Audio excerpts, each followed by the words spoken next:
প্রিয় বন্ধুরা, আর সে আগামী নির্বাচন, সেই নির্বাচনে আপনি আপনার পছন্দ মতো যে প্রার্থী আছে সেই প্রার্থীকে আপনি ভোট দিয়ে জয়যুক্ত করবেন।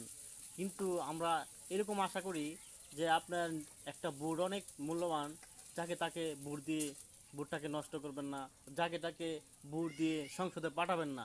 কারণ সে যদি কোনো খারাপ কাজ করে তাহলে কিন্তু আপনার এই তার খারাপের যে কুকাম আকাম করবে সে তার হিসাব আপনারও দিতে হবে। কারণ আপনি তো, আপনাকে আল্লাহ বিবেক দিয়েছেন, সেই বিবেক নিয়ে আপনি কাজ করবেন।